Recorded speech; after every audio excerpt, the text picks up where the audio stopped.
그다음에는 온러닝 실적 발표 있었는데 온러닝 이번에 실적이 상당히 좋았습니다. 지난번에는 참 그 시장 눈높이를 맞추지 못하는 상당히 안 좋은 실적 발표했었는데 또 안 좋게 발표했는데 그 기대감이 워낙 커 가지고 또 코멘트도 좋게 많이 하고 컨퍼런스 콜에서 그래서 주가 막 당일 다 상승했었죠. 근데 오늘도 프리마켓에 10% 상승한 것 같았습니다. 매출, EPS, 시장 예상 다 상회했고 매출 성장률은 20% 넘는 고속 성장세를 계속 보여주고 있습니다. 그리고 마진도 전년 대비 또 140bp 개선되면서 59.7% 기록했는데 마진이 이런 의류 스포츠웨어 업계에서 1등이죠. 마진 59%, 뭐 60% 넘는 기업 없습니다. 그 의류 스포츠웨어 브랜드 중에 룰루레몬 정도가 58, 59%그 정도 보여주는데 온러닝이 정말 괴랄한 마진을 보여주면서 신발을 얼마나 비싸게 팔길래 이렇게 마진이 많이 남는지 대단하네요. 이 DTC 채널 강세가 나타났고 또 이제 다이렉트 투 컨슈머 직접 판매 점유율이 계속 증가하고 있다 이런 이야기하고 있는데 여기는 애초에 자체 매장이 많이 없다 보니까 자체 매장 가면은 다 줄이 엄청 서 있죠. 자체 매장도 전 세계 거의 있지도 않습니다. 근데 DTC 점유율 다 온라인으로 파는 건지 잘 되고 있다 이야기하고 있고 가이던스는 뭐 따로 상향 조정하지 않고 그냥 이번 수준 재확인하는 그런 모습 나타났는데 근데 최근에 스위스 프랑이 달러 대비 강세가 나타나면서 뭐 스위스 프랑 기준으로는 가이던스가 조금 눈높이가 높아졌다. 그 데이터 나오고 있고 여기가 스위스 기업이다 보니까 파리 올림픽에 거의 안방이죠. 나이키나 아식스, 뭐 호카 그런 브랜드들은 조금 이제 적진에 들어가는 느낌인데 파리 여기 유럽에서 열리다 보니까 온러닝이 뭔가 조금 잘할 수 있는지 앞으로 몇 달간 대규모 파트너십 예정돼 있고 뭐 파리 올림픽에서도 기회가 있다. 이런 코멘트 하고 있습니다. 그리고 모든 채널과 지역에서 강력한 수요를 보였다.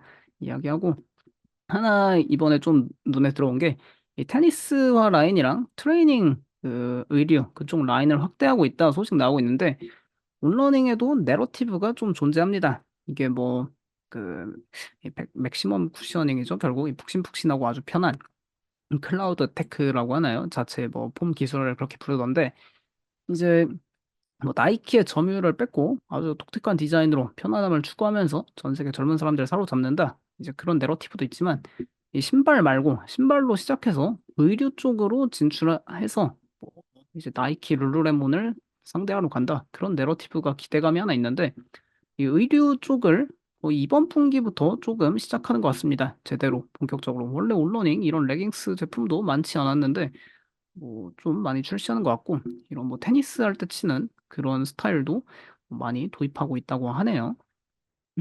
그리고 뭐 최근에 이제 작년 거의 한 12월부터 시작한 이 로에베 그 럭셔리 브랜드 로에베랑 그 콜라보한 제품도 상당히 잘 팔리고 있어서 이게 가격 좀 상승에 기여하고 있지 않나 싶습니다. 그리고 결국 이 온러닝 이게 왜 또 시장에서 자꾸 고평가받고 사람들이 막 좋아하냐? 그걸 보면은 이 마진이 그냥 상당히 독보적입니다. 마진이 59% 수준 거의 기록하고 있는데 지난 1년간 보면은 59% 후반대에서 60% 초반대죠. 이 룰루레몬 같은 경우가 59%, 뭐 호카 갖고 있는 데커스 아웃도어가 58%, 어제 이제 실적 좋게 나온 뭐 아식스 54%, 스케쳐스 53, 나이키는 45%로 마진이 꼴찌입니다.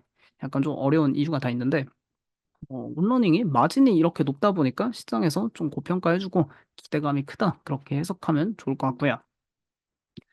그리고 지난 분기에는 실적 발표하면서 이제 거의 상장 이래 처음으로 분기 매출 감소가 나타나면서 좀 시장 우려도 있고 했는데 근데 이번에는 또 사상 최고 실적 다시 경신하면서 순이익도 급증하고 그러면서 시장에서 조금 긍정적 평가를 일단 내리고 있는 것 같습니다.